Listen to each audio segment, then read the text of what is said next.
தயவு பாகம் 3 மனமும் அதன் ஓயாத எண்ண அலைகளும். எண்ணங்கள். இப்போ இந்த 3வது பதிவில் நம்ம என்ன பார்க்க போகிறோம்னா, ஆக இந்த மனதில் ஏற்படுகின்ற எண்ண அலைகள் எல்லாமே புற சூழ்நிலையை சார்ந்தது. புற சூழ்நிலை சார்ந்தது. நம்ம சூழ்நிலை மாற மாற அதுக்கேற்ற மாதிரி எண்ணங்கள் மாறிக்கிட்டு இருக்கோம். இப்போ நம்ம உட்காந்துக்கிட்டு, இப்போ உங்களுக்கு ஒரு 50 வயசாகிருக்கு, வீட்டு போர்ட்டிகளில் உட்காந்துட்டு, ஈசி சேரில் உட்காந்துட்டு எதையோ நினச்சிக்கிட்டு இருக்கீங்க. அது பாட்டு கண்ட்ரோலில் போகுது. மனம் எதையோ நினச்சிக்கிட்டு இருக்கு. அந்த நேரத்தில் உங்கள் ஃப்ரெண்டு ஒருத்தர் வரார், பாம்பேலேருந்து வரார். 10 வருஷத்துக்கு அப்புறம் பார்க்குறீங்க. அவரை வரவேற்று அன்போடு உபசரித்து எல்லாம் விசாரிக்கிறீங்க. அவர் இல்லை, நான் ஒரு 2 மணி நேரம் கழித்து அவர் புறப்படுறாரு. அதுக்கு முன்னாடி அவருடைய நலமெல்லாம் விசாரிக்கிறீங்க, ஒரு டிஃபன் கொடுக்குறீங்க, எல்லாத்தையும் அனுப்புகிறீங்க.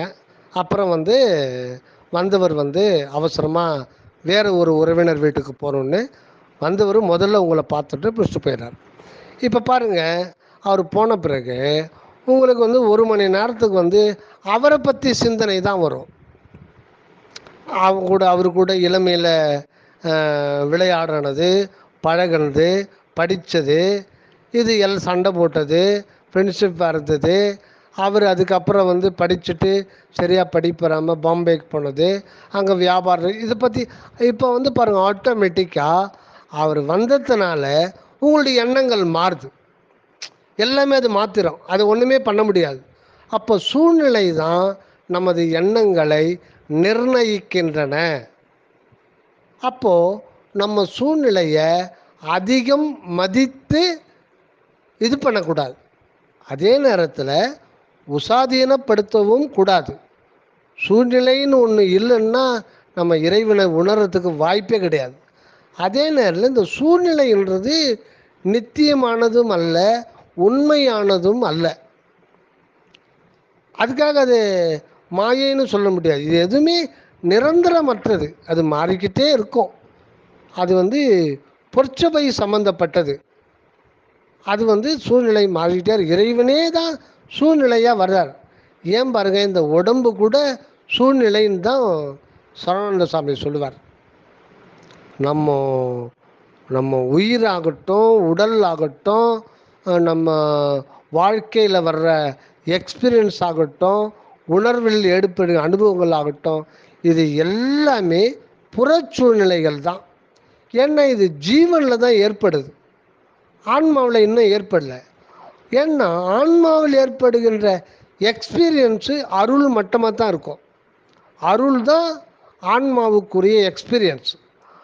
அந்த அருள் ஆன்மாவில் அந்த அருள் அனுபவம் ஏற்படுகின்ற வரையில் இந்த ஜீவனில் புற உலக சூழ்நிலை அனுபவம் தான் ஏற்படுத்தி நம்மை பக்குவ நிலைக்கு கொண்டு அப்புறம் நம்ம அந்த ஆன்மாவுக்கு அருள் அனுபவம் ஏற்படுவதற்கான முயற்சியை தூண்டி விடுகிறது.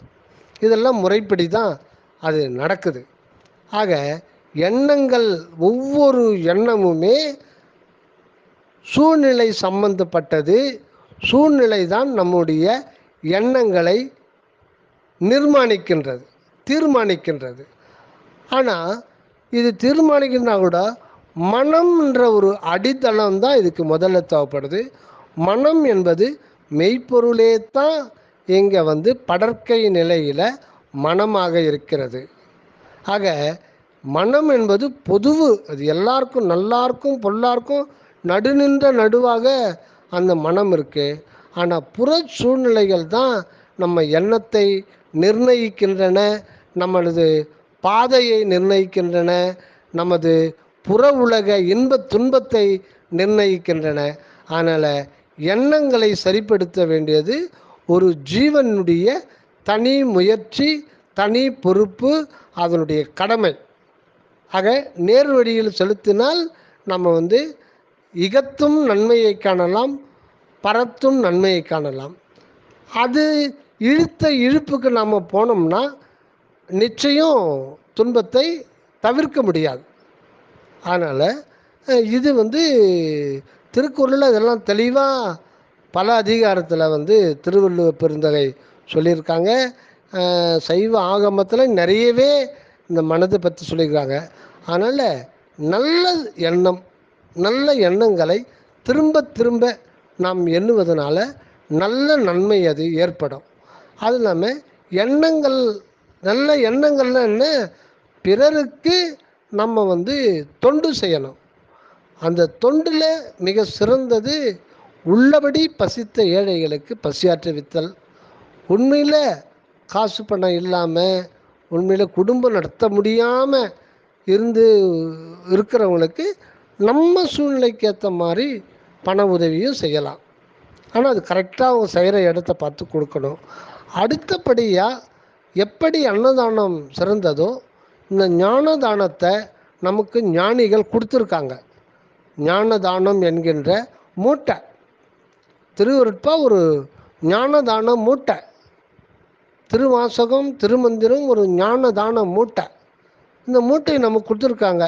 நம்ம வீட்டில் நிறைய மூட்டை இருக்குது. திருவாசகம்ன்ற மூட்டை இருக்குது, திருவருட்பா என்கின்ற அன்னதான மூட்டை இருக்குது, அப்புறம் தயாநிதி சுவாமி சரவணானந்தா அவர்களுடைய திருவருட்பா விளக்க நூல்கள் பல மூட்டை இருக்குது. இந்த மூட்டையை நாமளே வச்சுன்னு இருக்கக்கூடாது. அதை பிரித்து அது உள்ளது ஒரு கருத்துக்களை மற்றவங்களுக்கு கொடுக்கறது தான் ஞானதானம்.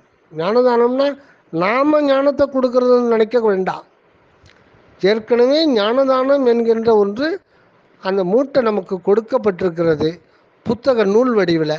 அதை நாமளும் கடைபிடித்து நம்மளும் ப்ராக்டிக்கல் லைஃப்பில் அந்த தியானம் முதலான கடைபிடித்து மற்றவங்களுக்கும் எடுத்து சொல்லணும்.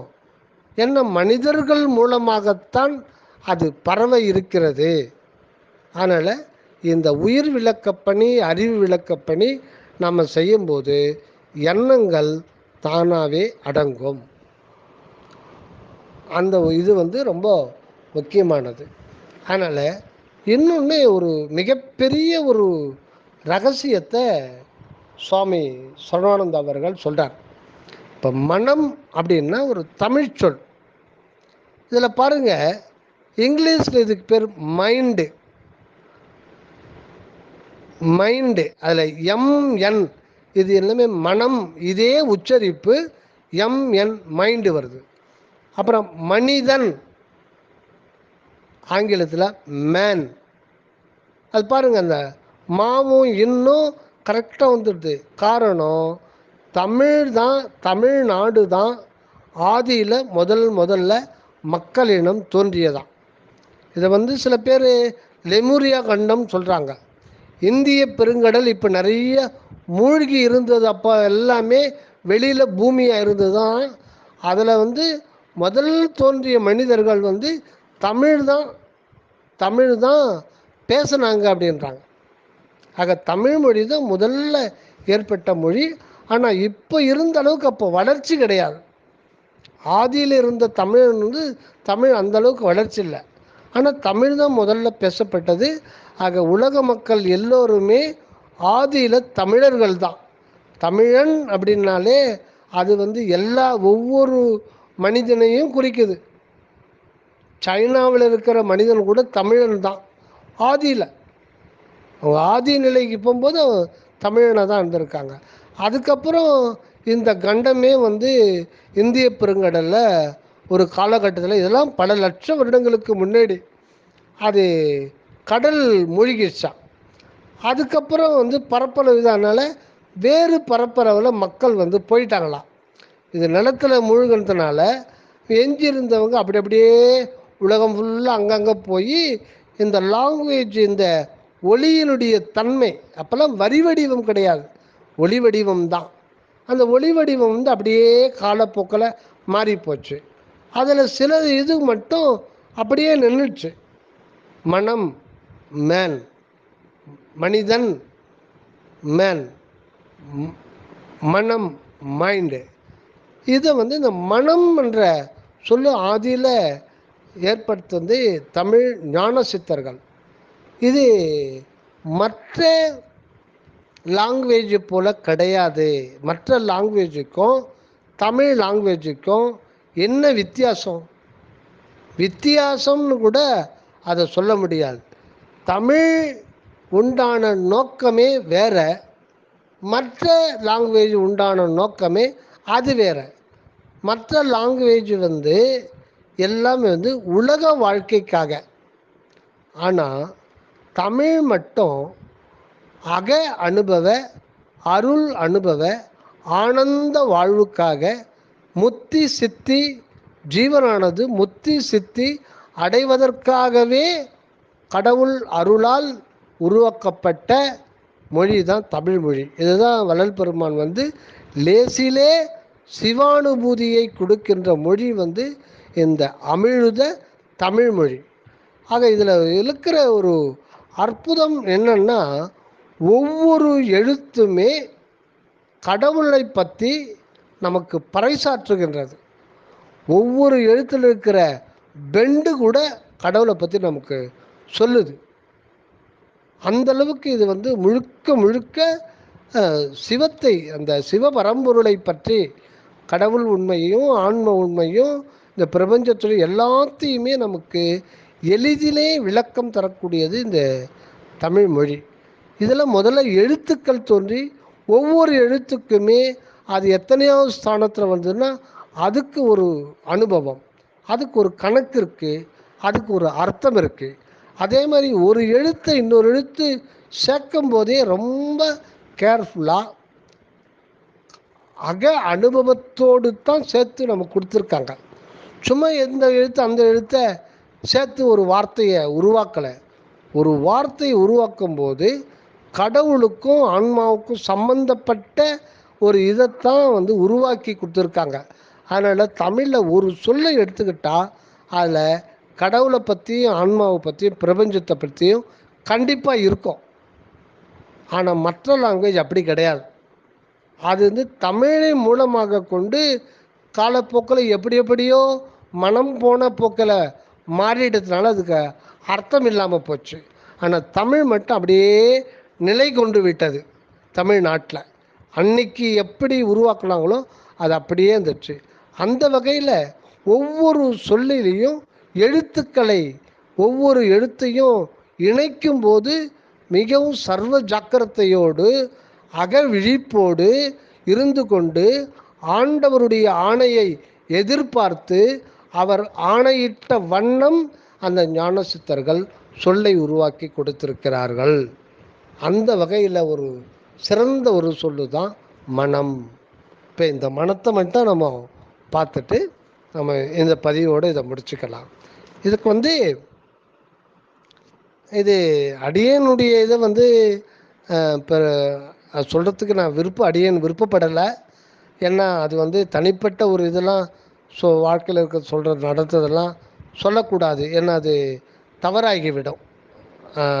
இருந்தாலும் ஒன்று மட்டும் இந்த தருணத்தில் அடியேன் சொல்லிக்கொள்ள விரும்புகின்றேன். அதற்காக அடியேன் மன்னிப்பு கேட்டுக்கொள்கிறேன். என்னென்னா, அடியேன் 1985 நமது திண்டுக்கல் சுவாமி சரவணானந்தா அவர்களுக்கு ஒரு வருத்தமான சூழ்நிலை. இப்போது தாங்கள் கேட்ட மாதிரி ஒரு சஞ்சலமான ஒரு நிலையில் இருந்தபோது கடிதம் போட்டேன். அப்போ அந்த கடிதத்துக்கு 18/12/1985 சுவாமிகள்கிட்ட ஒரு கடிதம், சுருக்கமான கடிதம் வந்தது.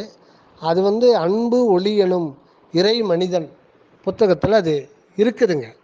அன்பு ஒளி எனும் இறை மனிதன் புத்தகத்தில் அந்த கடிதம் இருக்குது.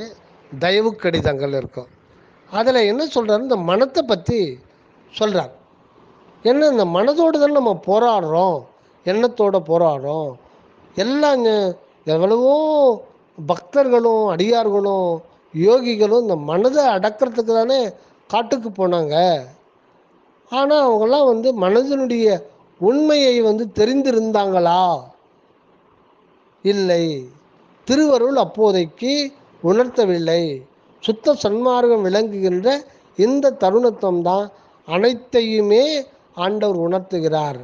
அந்த வகையில் மனம் என்ற சொல் படைக்கப்பட்டது யாரால் என்றால் ஆதி சிவ ஞான சித்தர்கள், தமிழ் ஞான சித்தர்களால் படைக்கப்பட்டது. இந்த மனம்ன்ற ஒரு வார்த்தையில் 3 எழுத்து இருக்கு. மா ந இம். ஏதோ ஒரு மான்ற மான்ற எழுத்தை பிடிச்சிட்டு வந்து நடுவில் நான்ற எழுத்தை வச்சு கடைசியில் இம்முன்ற எழுத்தை கொண்டாந்து வச்சு மனம்னு உருவாக்கி விட்டாங்கன்னா சத்தியமே கிடையாது. இந்த மனம்ன்றது வந்து அவங்க அன்னைக்கு என்ன எதுக்காக அப்படி அந்த மனம்ன்ற வார்த்தையை இது பண்ணாங்களோ அந்த காரண காரிய உண்மைகள் ரகசியங்கள் இப்போ தான் கடவுள் அருளாலே வெளிப்படுத்தப்படுகிறது அப்படின்றாரு சுவாமி சரவணானந்த அவர்கள். அது என்னென்ன? மா ந இம் 3 எழுத்து இருக்குது. இதில் மா அப்படின்றது உயிர்மெய் எழுத்து, நான்றது உயிர்மெய் எழுத்து, இம் என்றது மெய் எழுத்து நமக்கு தெரியும். ஆக மொத்தத்தில் இதில் 5 எழுத்து இருக்குது. இப்போது இந்த எழுத்துக்களை பிரித்து பார்க்க சொல்கிறார். ஏன்னா இதனால்தான் திட்டவட்டமாக தான் நமக்கு இதை கொடுத்துருக்காங்க. ஆனால் இது வந்து அவ்வளவு லேசிலே இதை புரிந்து கொள்ள முடியாது. என்ன சுவாமிகள் வந்து அருள் நிலையில் இருக்கிறதுனால அவர் எல்லாமே பட்டப்பகல் வெளிச்சமாக தெரியும். அது வந்து முக்காலும் உணர்ந்தவங்க. அவங்க மனம்ன்ற சொல்லி எப்பொழுது எந்த ஒரு தமிழ் ஞான சித்தரால் எந்த ஒரு அடிப்படையான ஒரு இதில் இருந்ததை உருவாக்கினதை அப்படியே சொல்லிடுறாங்க. அதில் மா என்ற எழுத்தை பிரிக்கணும். பிரித்தா இம்மு ப்ளஸ் ஆ அப்படின்னு வரும். நா அப்படின்ற எழுத்தை பிரிக்கணும். அது இன்னு ப்ளஸ் ஆன்னு பிரிக்கணும். கடைசியில் இம் என்ற எழுத்து பிரியும். இப்போ பாருங்கள், வரிசையாக பார்க்கும்போது இம் ஆ இன் ஆ இம், இம் ஆ இன் ஆ இம், இதுதான் மனம், மனம். இதில் 5 எழுத்துல நடுவில் இருக்கிறது எதுன்னு பார்த்தீங்கன்னா இன்னுன்ற தமிழ் கடைசி எழுத்து 247வது எழுத்து. இந்த 247வது எழுத்தை 2 4 7 கூட்டி பார்த்தீங்கன்னாவே அது 13 தான் வரும். 13ன்ற எண் சுத்த சன்மார்க்கத்தில் வந்து திரையோதச நிலை சிவ வெளி நடுவே வரை ஓத அரு சுகவாழ்க்கை மெய்ப்பொருளே. ஆக 13 அப்படின்ற எண்ணே வந்து உள்ளொளி நிலை, அருள் நிலையை தான் அது குறிக்குது அப்படின்றார். அதுதான் திரையோதச நிலை 13வது. அது சிவவெளி.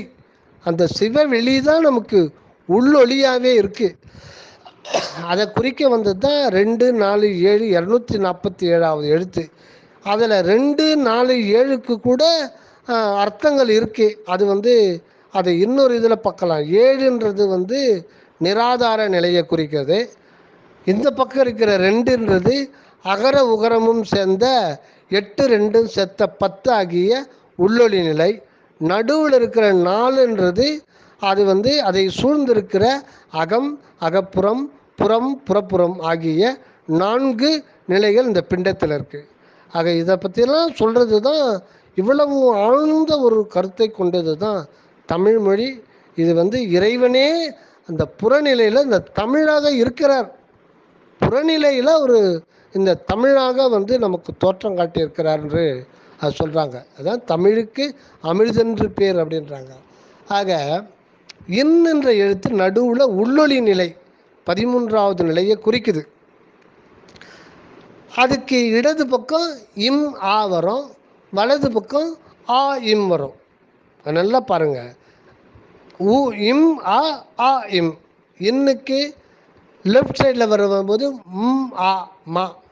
அதே ரைட் சைடில் வரும்போது இன் ஆ தனியாக பிரிஞ்சிடுது, இம்மு கடைசியில் வருது. ஆக இம்மு ஆ, இந்த முதல்ல இருக்கிற இம்மு அப்படின்ற மெய்யெழுத்து உடம்பை குறிக்குதான். இது வந்து சுவாமி சொல்கிறார். இம்மென்ற மெய்யெழுத்து இந்த மெய் ஆகிய உடம்பை குறிக்கிறது. ஆ என்கின்ற உயிரெழுத்து உயிரை குறிக்கிறது. ஆக இந்த மனதை கொண்டு நாம் செய்ய வேண்டிய செயல், மனிதனுடைய செயல் என்னன்னா 2½ நாழிகை கடத்தல். இதுதான் நம்ம செய்யணும். இதுதான் மனித பிறவியினுடைய நோக்கம். இதுதான் திருவருட்பாவினுடைய கடைசி பாடல்லையே சொல்றார். என் சாமி எனது துறை என்னுயிர் நாயகனார் இன்று வந்து நான் இருக்கும் இடத்தில் அமர்கின்றார். பின்சாரும் 2½ நாழிகையிலே எனது பேருடம்பில் கலந்து உளத்தில் பிரியாது மகிழ்ந்திருப்பார். தன் சாதியுடைய பெருந்தவத்தாலே நான் தான் சாற்றுகின்றேன் உணர்ந்திதுதான் சத்தியம் சத்தியமே. மின்சாரும் இடைமடைவாய் உந்தனக்கே வெளியாகும். இது 2½ நாழிகை கடந்த போதே. இந்த 2½ நாழிகை சுவாமி முதல்ல சொல்கிறது முன் 2½ நாழிகை, கடைசியில் சொல்கிறது பின் 2½ நாழிகை. இது எதுனாது முன் 2½ பின் 2½ ஒன்றுமே புரிய மாட்டேங்குது அப்படின்னா, இதுதாங்க சுத்த சன்மார்க்க சாதனம். இந்த 2½ தான் சுத்த சன்மார்க்க சாதனமே.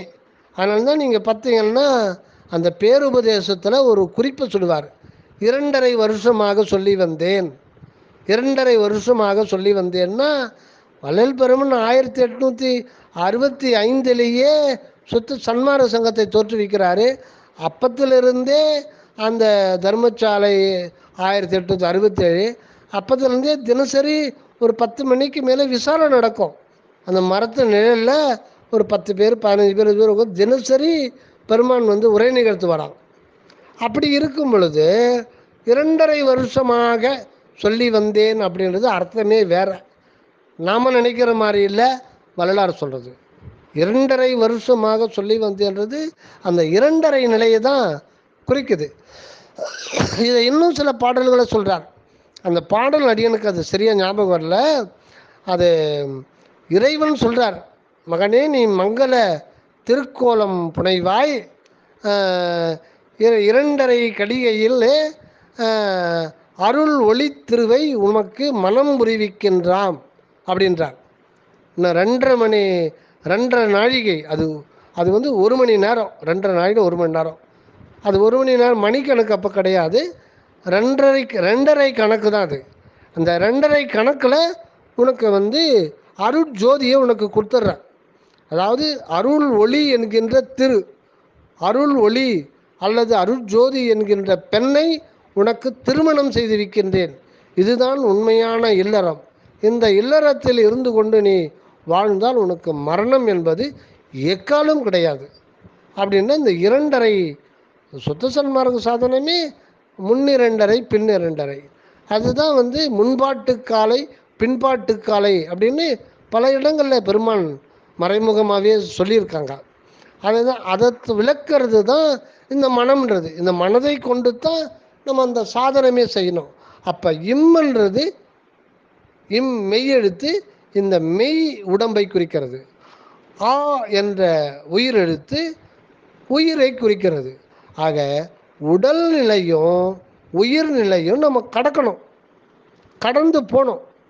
தத்துவம் அனைத்தும் தனித்தனி கடந்தேன் தத்துவாதீத மேனி இலையில் சித்தியல் முழுதும் தெரிந்தனம் அவை மேல் சிவநிலை தெரிந்த சென்றேன் ஒத்த அந்நிலைக்கண் யாமும் எம் உணர்வும் ஒருங்குற கரைந்து போயினம் என்று அத்தகை உணர்ந்தோர் வடுத்த நின்றோங்கும் அற்பெருஞ்சோதி என் அரசு.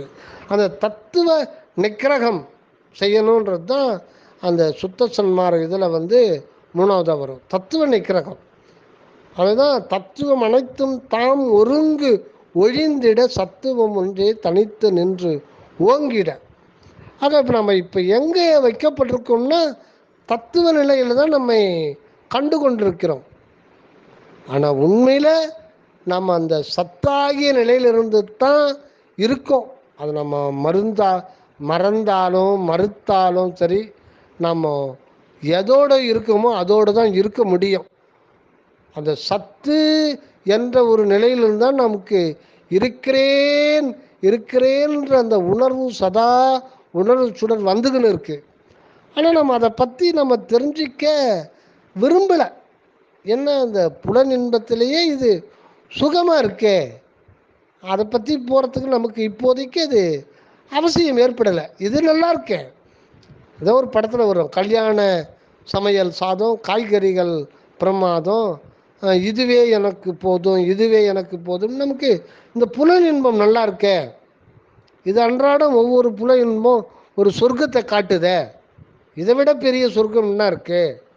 அது கொண்டு போய் மனதை கற்பனை பண்ணிக்கின்னு ஏதோ தனி இடத்துல உட்காந்து தியானம் பண்ணால் அது வெறிச்சோடி கிடக்குது, ஒன்றுமே இல்லையே அப்படின்னு நம்ம மனம் நினைக்குது. அதனால் இது வாயில் வச்ச உடனே ஜிலேபி இனிக்குது, ஆனால் திருவருட்பா பாடின உடனே அப்படி நமக்கு தெரியுதா?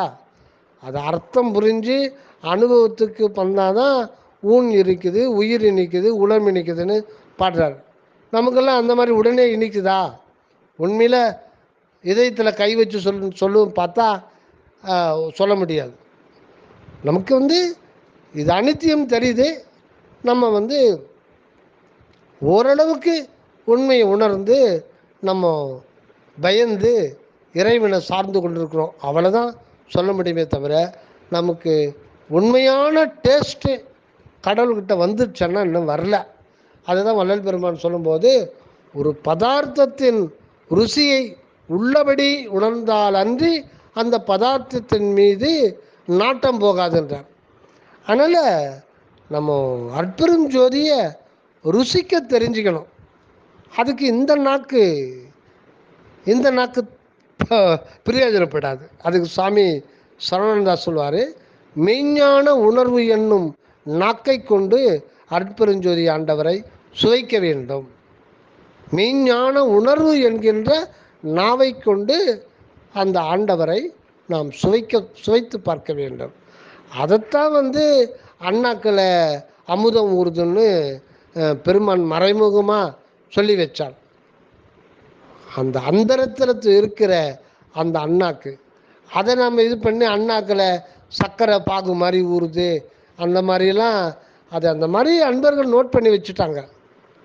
அதுக்கு சர்க்கரை போட்டுக்கலாமே, சர்க்கரை பாகு மாதிரி ஊறுவோம் அப்படின்னா அதுக்கு ஏன் நம்ம போய் இது பண்ணணும்? சர்க்கரையை வாயில் போட்டுக்கணும், அது ஊறப்போகுது. அதுக்கும் வள்ளல் பெருமான் சொல்கிறதுக்கும் சம்பந்தம் இல்லை. அது வேறு இது வேறு. அது குறிப்பால் தான் அதை உணர்த்துவாங்க, அந்த மாதிரி தான் சொல்லுவாங்க. இப்போ நம்ம அந்த இம் என்கின்ற அந்த மெய்யெழுத்துக்கு இருக்கின்ற உடல்நிலை, இந்த உடம்பு தான் நானுன்ற அந்த ஒரு மறுநிலை தான் நமக்கு மன எண்ண அலைகளுக்கே காரணம். இந்த மனம் உடலை சார்ந்து கொண்டால் அவங்க தான் பிரச்சனையே வருது. இந்த உடல் நான் அப்படின்ற ஒரு மயக்கம் இருந்துச்சுன்னா அந்த மனம் உடலை சார்ந்து கொள்ள, உடலானது புலன்களை சார்ந்து கொள்ள, புலன்கள் உலக இன்பங்களை சார்ந்து கொண்ட நாம் புறம் போக்காக தான் மாறும். அதுதான் மணிவாசகர் சொல்கிறார், புறம்புறமே திரிவேனை. புறப்புறம்ன்றார் வள்ளலார். பொறிகள்லாம் எங்கே இருக்குன்னா புறப்புறத்தில் இருக்குது. அகம் ஆன்மா, அகப்புறம் ஜீவன், புறம் மனம், புறப்புறம் பொறிகள். இந்த புறம்புறம் எதுதான் மாணிக்க வாசகர் புறம்புறமே திரிவேனை அப்படின்னா அதுதான் புறம்போக்கு. இந்த புலன்கள் புறப்புறத்திலே தெரிந்தால் அதுக்கு பேர் தான் புறம்போக்குன்னு சொல்கிறது. அது தப்பான வார்த்தை இல்லை, அது சரியான வார்த்தை, கரெக்டாக சொல்கிறாங்க. புறம்போக்குன்னா நம்ம அந்த மனமானது புறத்தில் போய்கொண்டிருக்கிறது, இது அகம் திருப்பப்பட வேண்டும். அதைத்தான் நம்ம சுவாமிகள் சொல்லும் பொழுது, சரவணானந்த சுவாமிகள் சொல்லுகின்ற பொழுது, புறத்தே திரிகின்ற மனதை அகத்தே திருப்பி ஆன்மாவில் பொருந்த செய்ய வேண்டும். புறத்தே திரிகின்ற, புறத்தேன்னா புறம்புறத்தே, மனம் புறம், அது பற்றி உடலே நான் என்ற உணர்வை மாயா மனக்குணை பற்றி கொண்டால் அது புலன்களை பற்றி கொள்ளும். புலன்கள் ஆட்டோமேட்டிக்காக உலக பொருள்களை போகத்திற்காக வேண்டி உலகப் பொருள்களை பற்றி கொண்டோம். அது தற்காலிக இன்பத்தை காட்டும், தற்காலிக சொர்க்கத்தை காட்டும், பின்பு மீளாத நரகத்தை காட்டும். இதை ஒரு ஆன்மா அனுபவபூர்வமாகத்தான் பட்டு தெரிஞ்சிக்கின பிறகுத்தான் அதுவாக திரும்பி வரும். இது இயற்கையாக உள்ள ஒரு நியதி தான். ஆக இந்த மனம் இம் என்ற உடல்நிலையை கடந்து ஆ என்ற ஜீவநிலையை கடந்து மூன்றாவது இருக்கிறது உள்ளொளி இன். இன் நிலையில் அங்கே வந்து உள்ளொளியும் இருக்குது, நாமளும் இருக்கோம். ரெண்டு பேரும் சரிசமமாக இருக்கும். அதனால தான் அந்த இடத்துல தாமரைக்கு இப்போ ஓமானமாக சொல்லுவாங்க. தாமரை மலர் மேலே அந்த ஆண்டவர் இருக்கார் சொல்கிறதுக்கு காரணம், தாமரைன்னா நாம் அறை கடவுள் அறை, அது ரெண்டு சேர்ந்து தான் ஆன்மா. அதுதான் அகரம் உகரமாக இருக்கிறது. ரெண்டுமே அவர் தான். நாமாகவும் இருப்பது அவர் தான், அவராகவும் இருப்பது அவர் தான். ஆக ஆன்மா வேறு அல்ல, அதன் மைய நிலையாக உள்ளொளி வேறு அல்ல. ரெண்டுமே மெய்ப்பொருள் தான். இதில் நாம்னு சொல்கிறதுக்கு ஒன்றுமே இல்லை. ஆக உடல் நிலையில் அந்த நான் என்ற உணர்வை ஒழித்துட்டால் அது வந்து கண்ம மனத்தை கடந்தவராக ஆகிவிடுகிறோம். ஆக உயிர்நிலையை கடந்து விட்டால் மாயா மனத்தை, மாயா உணர்வுகளை கடந்து விடுபவர் ஆகின்றோம். இன்னென்ற உள்ளொளிக்குள்ள இந்த அந்த நான் என்ற உணர்வை, அதுதான் ஆணவ மனம். உண்மையில் அங்கே நான் அல்ல, கடவுள் தான் நானாக இருக்கிறார் என்பதை உணர்ந்து நிற்றல், அதுதான் முத்தி நிலை. ஆக இந்த இரண்டரை நிலை, இந்த இதுதான் சாதனம். இந்த சாதனத்துக்கு அப்புறம் இது நாம் முயற்சி, திருவருள் முயற்சியை கொண்டு நாம் செய்கிறது, திருவருள் துணை கொண்டு நமது முயற்சினால் செய்கிறது. அப்புறம் கடவுள் வந்து அவரும் சுதந்திரத்தை கொண்டு உள்ளிருந்து வெளியே வருகிறார். அந்த இன் என்கின்ற உள்ளொளி நிலையிலிருந்து அதிலேயே பாதியாக இதுவரையில் ஆணவ மனமான அதனையும் நிரப்பி முழுமையும் நாமும் அவரே அவரும் அவரே, அதாவது நானானான் தானானான், நானும் தானுமானான், மொத்தத்தையும் அந்த காரண சரீரத்தையே ஞான தேகமாக மாற்றிடுறார். அது கடவுளுக்கே சொந்தமாகிடுது. அப்புறம் அங்கிருந்து வெளியிலும் நிரம்பி வழிகின்ற பொழுது இந்த உயிரானது சூக்கம வடிவமானது பிரணவ தேகமாக மாறிவிடுகிறது. மேலும் அந்த அருளானது வழிந்து நிறைகின்ற போது, உடலில் நிறைகின்ற பொழுது அந்த இம் என்கின்ற உடலானது சுத்த தேகமாக மாறிவிடுகிறது. இதுதான் முன்னிரண்டரை பின்னிரண்டரை. இதுதான் மனதினுடைய ரகசியத்தை வள்ளல் பெருமான் இந்த அங்கீத மாலையில் மறைமுகமாக சொல்லியிருக்காரு. இதை வெளிப்படையாக நமக்கு சொல்கிறது நம்ம தயாநிதி சுவாமி சரவணந்தார்கள் தான்.